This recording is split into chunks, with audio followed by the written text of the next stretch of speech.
Saludos a nuestra audiencia de Lealtad Venezuela, un programa más, ahora con un tema jurídico que nos interesa a todos, y es que vamos a estar conversando con el doctor Abraham Musa, gran abogado del litigio, especialista en Derecho Procesal Civil, especialista en Derecho Administrativo, y un extraordinario hombre de hogar y de moral.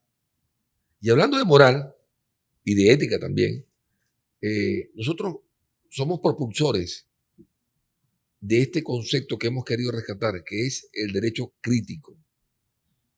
Y es por ello que hoy nos va a acompañar el compañero Abraham, quien nos explicará un poco sobre lo que es el derecho crítico en la dinámica de la conversación que tendremos el día de hoy. Abraham, bienvenido a Lealtad Venezuela.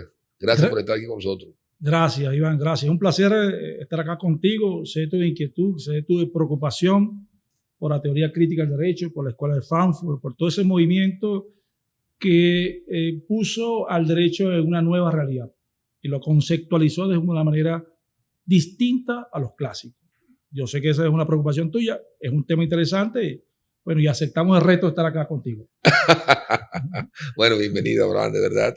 Y antes de comenzar el programa, no se olviden de suscribirse a nuestro canal de YouTube, Lealtad Venezuela, y seguirnos por nuestras redes sociales, Instagram, Facebook, Telegram, TikTok, Trick. Y bueno, ¿tienes redes sociales? No, tenemos una red social que se llama Derecho Crítico Venezuela, @Derecho Crítico Venezuela. Ahí hacemos interacción con nuestros compañeros que están preocupados y tienen una nueva visión del derecho. Así es. El derecho crítico. Y la gente se preguntará, o los que nos conocen, que saben que hemos tocado el tema, comenzamos una temporada con derecho crítico. Y vamos a terminar, porque este es nuestro último programa por este año, el año 2023. Abraham, entonces comencemos y entremos en materia. Pero vamos a entrar en materia hablando del derecho. ¿Y para ti qué es el derecho? Es una pregunta difícil, complicada. Pareciera fácil, pero no es fácil responderla. Si hacemos nuestra la definición del mayor exponente de la Escuela del Derecho Clásico, el maestro Francesco Carneluti, diríamos que el derecho es la ley. Y la ley como expresión de unos principios, unos valores que se da la sociedad en un momento histórico determinado. Entonces, conjunto de normas que regulan la vida social. Para el ilustre florentino Carneluti. Pero tú me estás hablando del clásico concepto de derecho que vimos en la universidad. Y estamos ahorita hablando de derecho crítico. Y como te conozco, hablemos de derecho crítico. ¿Qué es el derecho en sí? Sí, el derecho para la Escuela de Frankfurt y para todo el movimiento que significó el Instituto de Investigaciones Sociales, adscrito a la Universidad de Frankfurt, que nace después de la Primera Guerra Mundial, concretamente en los años 1922, 1923, con Henniker, Adorno, Fromm y Marcuse como los fundadores de la escuela. Nosotros podemos hacer nuestra la conceptualización que tiene la Escuela de Frankfurt sobre el derecho, y diríamos que el derecho no es más que la expresión de los factores reales de poder que dan contenido a la Constitución y a las leyes en un momento histórico determinado. Son los factores políticos los que le dan contenido y hacen nacer al derecho. Desde el punto de vista de la Escuela de Frankfurt, la Escuela de Derecho Crítico, nosotros podemos conceptualizarlo como la expresión dinámica de los conflictos políticos que se expresan en un momento histórico determinado en una sociedad determinada. Eso sería realmente el derecho. De ahí nace el poder y de ahí nace el derecho, del poder. El derecho no es más que la expresión viva del poder. Quien detente el poder, indudablemente, creará el derecho como expresión de la clase que detenta ese poder. Entonces, bueno, podríamos nosotros seguir y ir un poco más en esta conceptualización y podríamos tener dos visiones del derecho. A ver. Podemos ser el derecho como lo pensaba Karl Marx, de expresión de dominación de una clase, y como instrumento de opresión, con lo cual, si esta hipótesis es verdadera, tendríamos dos caminos. Uno, eliminar el derecho, que es lo que plantea Marx. O dos, transformar el derecho. Entonces, esa tarea dependerá indudablemente de qué posición tengamos nosotros. Nosotros queremos transformar el derecho para ponerlo al servicio de su verdadero depositario, de su verdadero creador, que no es más que la nación expresada como colectividad. La nación, lo que habitamos en la República Bolivariana de Venezuela, somos los que creamos nuestro propio ordenamiento jurídico. Bueno, en salvaguarda de los intereses colectivos de los que tengamos la capacidad de imponer esas condiciones en ese momento histórico determinado. Verbi gratia, la Constitución de 1999. La Constitución de 1999, como expresión de la soberanía popular, refleja indudablemente el ejercicio de la soberanía por parte de su verdadero depositario, que no es más que el pueblo venezolano. Entonces, esa Constitución refleja, y por eso es garantista de los derechos de los indígenas, de los derechos de las mujeres, de los derechos de los trabajadores. Por eso establece a la propiedad como un contenido social de la propiedad, a diferencia de otras constituciones, como las constituciones liberales, como las constituciones que privilegian el carácter individual y el capital como expresión del interés de esa clase determinada. Hablando que recoge, obviamente, nuestra Constitución recoge ese derecho a los indígenas, ¿no? Vimos ahorita recientemente un evento muy significativo para los venezolanos, porque fue de carácter histórico lo que hicimos recientemente, que fuimos a ejercer el derecho al voto por un referendo consultivo sobre un territorio que es venezolano, que son 159.000 kilómetros cuadrados que están en juego. Vimos posteriormente ese domingo de la noche, un video que circuló donde unos indígenas son de Pemón, fueron pemones, fueron a izar nuestra bandera nacional en ese espacio geográfico. ¿Cómo tú visualizas ese tema, hablando de derecho crítico, estos indígenas? Pero primero, reivindicar la valentía, la gallardía y el sentido de pertenencia de nuestros indígenas como venezolanos, el sentir venezolano. Se sienten venezolanos, reivindican nuestro territorio y es un ejemplo que debe proyectarse a toda la colectividad venezolana. Todos tenemos que ser depositarios, tenemos que entender que ese territorio es nuestro y nuestros indígenas nos están dando nuestra primera lección. Eso es lo importante. Ellos, en el entendido, bueno, que ellos se sienten venezolanos, son venezolanos y reivindican ese territorio como venezolanos. Y es muy importante porque esto llama profundamente la atención a muchos venezolanos que son resistentes a este tema, ¿no? Estos indígenas han dado una maravillosa lección de lo que es el sentido de pertenencia y de lo que es la patria. Sentir la patria, ¿no? Cantaron incluso el himno nacional en Pemón, en su lengua materna. Pero eso es un derecho, es la pregunta. ¿Es ese función del derecho crítico ahí? Para nosotros genera derecho. Genera derecho. Es creador de derecho. Estamos generando un derecho a ese territorio como esto, reivindicando el derecho que tenemos nosotros que nos asiste como heredero de la gesta libertaria sobre ese territorio. Entonces, por eso es gallardo, por eso es admirable la acción que tienen nuestros indígenas y que nosotros tenemos que hacerla nuestra y tenemos que sentirnos orgullosos de ese acto de nuestros indígenas. Sí, fue muy, muy significativo. De verdad que después de esa gestión pues, que se hizo de la votación, ver ese video llena el alma, ¿no? Sí. Me acordé de Hino Tamanaco. Sí. Por supuesto que no deja uno de admirar y seguir admirando a nuestros indígenas. Sí. O sea, y reivindican la memoria de Huacaipuro, de Paracaima, de Naiguatá, o sea, de todos nuestros indígenas que se alzaron y reivindicaron el territorio venezolano. Ellos fueron a la Sierra Paracaima, ahí se hace bandera.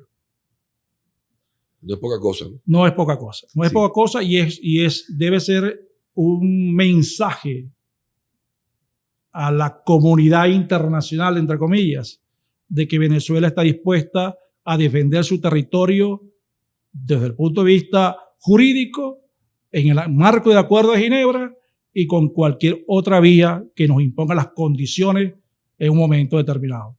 Hemos dicho claramente que reconocemos el Acuerdo de Ginebra. Ese es el acuerdo que nosotros estamos reconociendo. A ver, y las funciones del derecho, la función del derecho en la sociedad. ¿Cómo vemos entonces esto?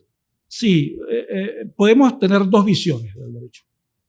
Un poco la visión de que te comentaba, la visión de Karl Marx como instrumento de opresión, y podemos tener también, la cual nosotros compartimos, la visión de Holger Habermas, el mejor representante de la segunda generación de la Escuela de Frankfurt, que dijo que después de largas meditaciones llegó a una conclusión fundamental y expresó: el mejor medio posible para servir de mediación y de integración de los diferentes conflictos sociales de la sociedad posmoderna es el derecho. En tal razón es heredero de la antigüedad de las funciones que tenía la religión, la moral y la opinión pública en la sociedad contemporánea, caracterizada por desigualdad, amplia información, globalización y desigualdad social y económica. Esa función de mediador, de conciliador entre los conflictos sociales, la tiene hoy el derecho. Por eso la importancia del derecho como estabilizador, como garante de la paz social. Y por eso hay que ser crítico, ¿no? Por establecer. Vemos entonces que en las distintas regiones, Medio Oriente, tenemos un conflicto ahorita, Gaza y Israel, tenemos otro conflicto en Asia, Ucrania, Rusia, y nosotros que somos de gesta libertaria no pretendemos generar un conflicto, porque reclamar un derecho legítimo no es generar controversia o guerra. Somos un pueblo pacifista, pero es un derecho legítimo que nos nace y tenemos que rescatar ese territorio que representa nada más y nada menos, repito una vez más, 159.000 kilómetros cuadrados. 159.500 kilómetros cuadrados no es poca cosa de territorio, Claro. Más la proyección marítima de lejos de la importancia geográfica y marítima, claro, y aérea. Sí. Y ahora entrando en materia ya concreta, el derecho tú lo ves como una ciencia. ¿Es posible pensar que el derecho es una ciencia? Una discusión que tenemos desde tiempo atrás. Sí, bueno, ciertamente una discusión. Es una discusión. Es un tema pendiente. Los académicos liberales sostienen la teoría de que ciertamente el derecho forma parte de la ciencia social. Por lo tanto, debemos entender, bueno, que tiene toda una metodología de estudio, tiene teorías demostrables científicamente, cosas que nosotros no compartimos. Claro. Nosotros creemos que el derecho no es más que la capacidad que tiene una sociedad de autorregularse, de darse lo que llamó Rousseau el pacto social, el contrato social, de convivencia social.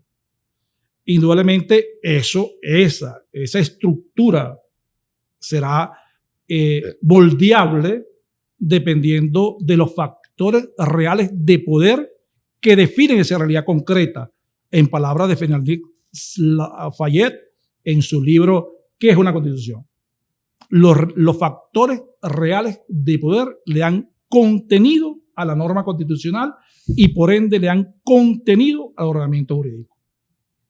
Pero será ciencia, es una ciencia. ¿Lo ves como una ciencia? Bueno, no. Porque fíjate bien, si es una ciencia, el derecho pienso que se va incrementando en atención a las necesidades sociales, a los requerimientos sociales, a las complejidades sociales. Y ahí se viene generando entonces esa instrumentalización de nuevas teorías. Claro, si nosotros partimos del carácter dialéctico del derecho y por ejemplo partimos del principio que la norma constitucional, en palabras de Hans Kelsen, norma suprema, es inestable, porque la Constitución son inestables porque dependen de cómo interactúen los factores políticos en los momentos históricos en que esa Constitución se desarrolla o se aplica. Entonces nosotros podemos partir también del principio que el derecho tiene como principio fundamental el ser dinámico, tener la capacidad de adaptación a las realidades, porque si no se divorcia realmente de la realidad y no responde a las necesidades de la sociedad. El derecho tiene que tener esa capacidad de adaptación, de evolución, de modernización, de representación de los intereses y de las necesidades de una sociedad a medida que estos intereses y esta necesidad van avanzando o se van creando. Los códigos, por ejemplo. Bueno, los códigos, si seguimos... Los que regulan, porque el juez se debe a la ley. Entonces, ¿cómo tú ves un juez ahorita con códigos que utilizan términos ya que están en desuso? Bueno, ese enunciado de que el juez se debe a la ley también es un debate, porque el juez no debe estar, en palabras de Cuenca, sería entonces un maniquí, sería un instrumento de la aplicación del derecho, y no es verdad. Y tú lo sabes, porque claro. cuando tú estuviste en el Tribunal Supremo de Justicia, entendiste a mí, desde nuestro punto de vista, desde el punto de vista de los que seguimos el derecho crítico, que el derecho tenía esa función, que tenía la necesidad de adaptación, de evolución, y por eso incorporaron nuevas tecnologías para el proceso, por eso reformaron el vetusto recurso de casación, con una casación con reenvío que duraba 14, 15 años. Sí, era algo ¿verdad? Nefasto. Entonces, el derecho no es eso. Ustedes tuvieron la capacidad, y yo te he felicitado en privado y te felicito en público, de entender que era necesario, urgente, adaptar el recurso de casación a las nuevas necesidades del justiciable y de aplicar los medios telemáticos, informáticos, incorporarlos como normas de notificación, darle valor a las nuevas tecnologías como medios de prueba. Eso lo hicieron ustedes. Y eso no es más que la expresión de la adaptación del derecho a las nuevas realidades. Esa dinámica es la que informa la esencia del derecho. Si no, entonces tendríamos unos códigos vetustos, unos códigos inaplicables. Claro. El derecho debe responder a eso. Y el juez tiene que tener esa visión. El juez tiene que tener un contenido social. En palabras de Jorge Peirano, el gran jurista argentino. Pero también tiene que tener la capacidad de adaptación a la realidad en la cual se aplica el ordenamiento jurídico. Fíjate, estamos viviendo ahorita momentos de cambios convulsos, sin duda alguna. Son tan convulsos que en el derecho no escapa esa realidad. Estamos viviendo ahorita un momento, digámoslo así, para describirlo, cambios disruptivos, porque vemos entonces que está en construcción, no sé qué tanto están avanzados, pero lo que sí veo y visualizo con toda claridad, que hay en víspera un nuevo orden mundial. Y ese nuevo orden mundial pasa por lo económico. Pasa necesariamente por lo económico. Y hablar de lo económico, debe haber una regulación, un nuevo sistema monetario. Eso se avecina, eso se visualiza con toda realidad. Pero también vemos cómo ha ganado espacio la inteligencia artificial y ya se comenta que en pocos años va a acabar con varias carreras. ¿Crees tú que la inteligencia artificial acabe con nuestra carrera de derecho? Bueno, ya hay experimentos, entre comillas. Ya hay robots que dictan sentencias.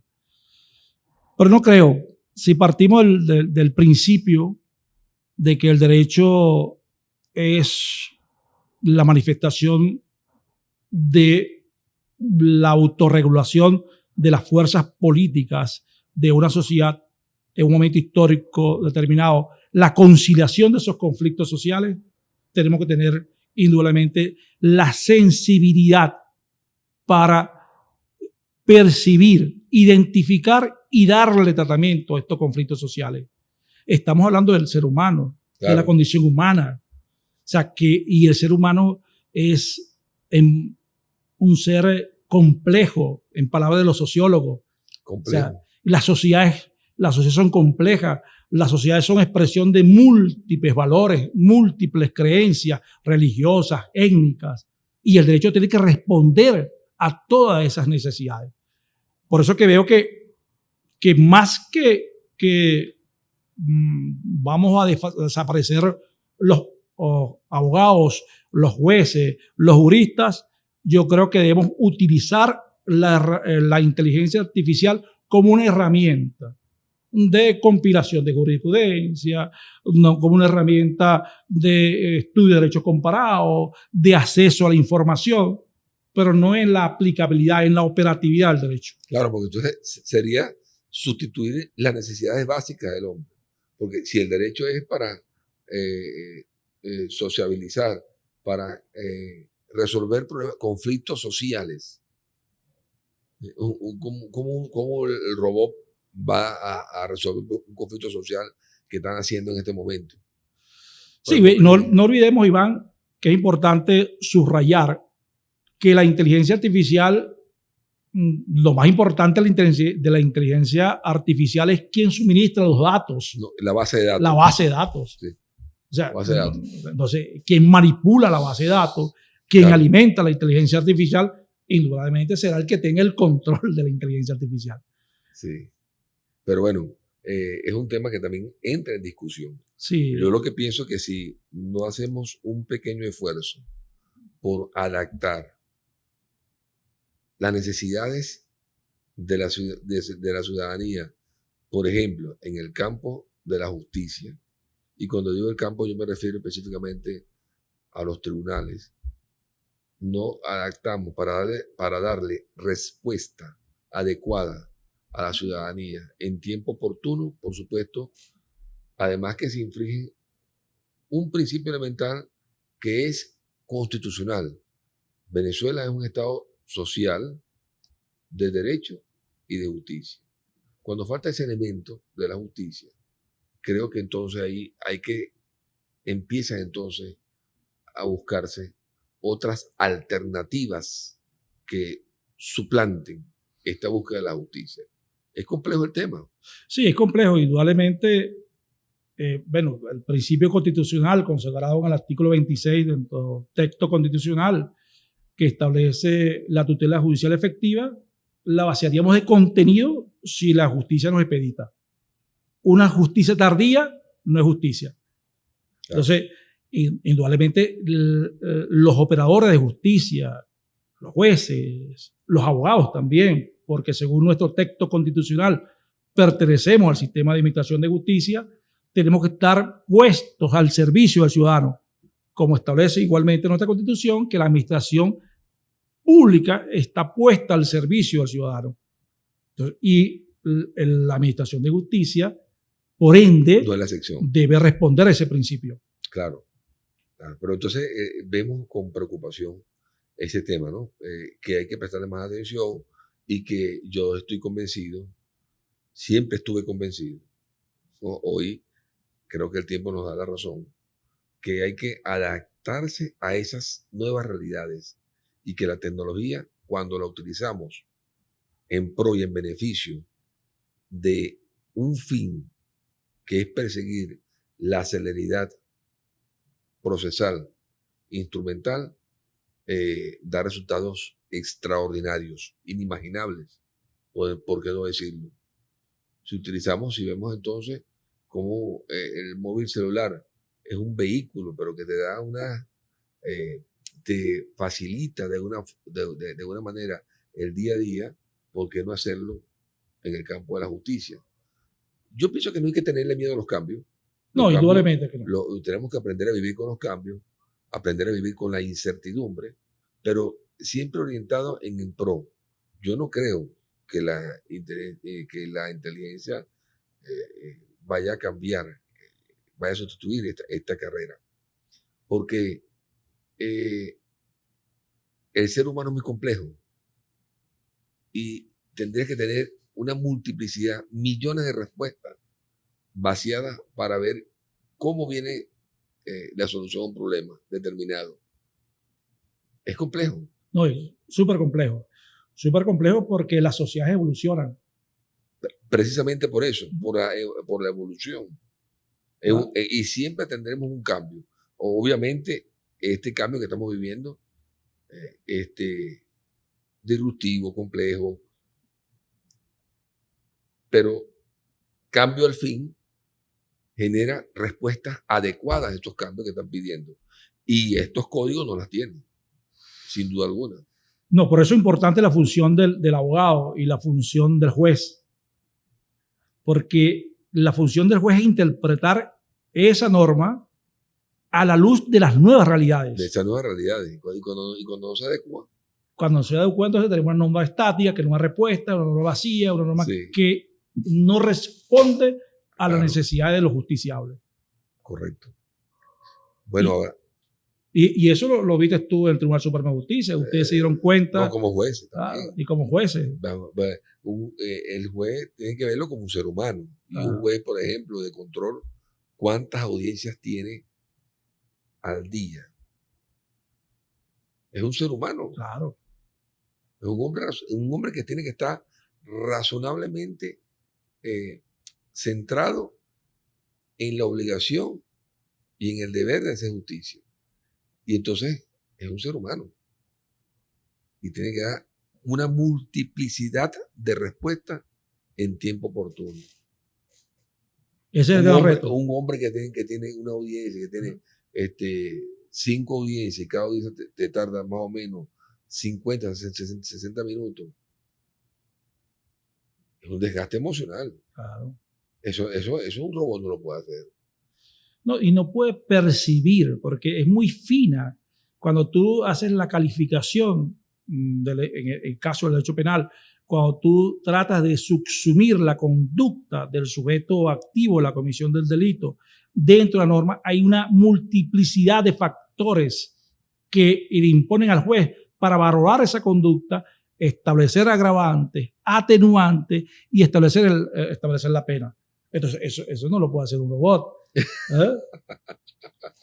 No es tan fácil. Yo espero no verlo. ¿No? Pero lo que sí es que los requerimientos sociales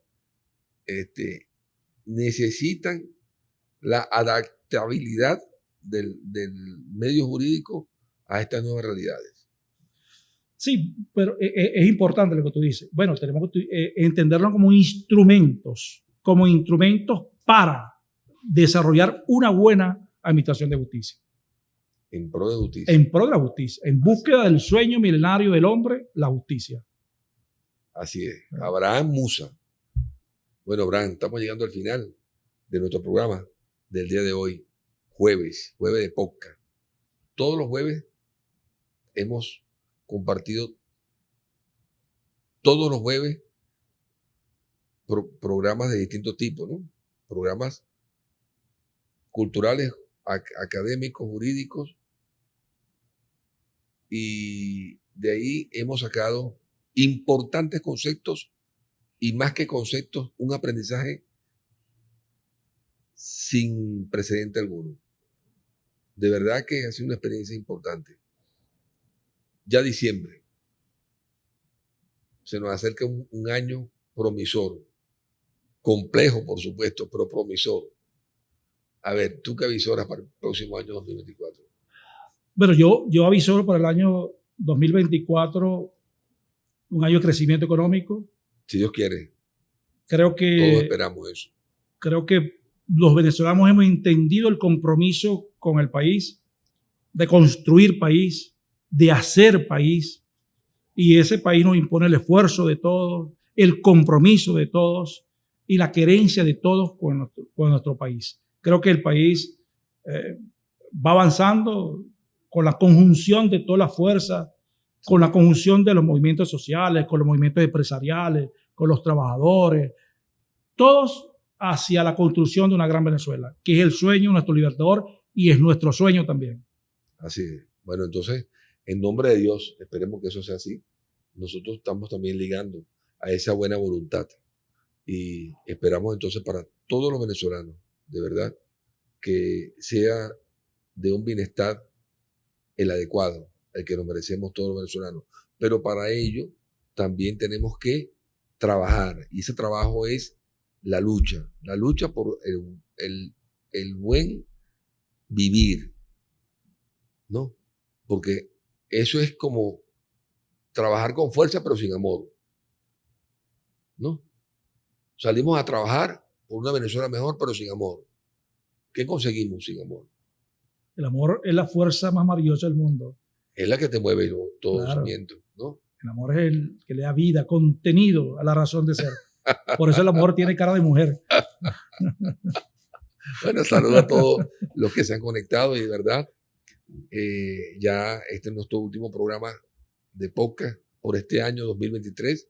Nos vemos entonces el próximo año 2024. Les deseamos una feliz Navidad y un próspero año 2024 y que venga con todas las bendiciones que los venezolanos y las venezolanas necesitamos. Fuerza, amor y lealtad a nuestro país, lealtad a Venezuela.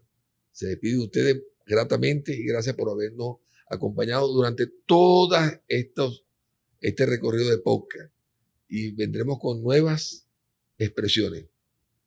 Saludos, se les quiere mucho. Saludos, Abraham. Saludos, felices Pascuas.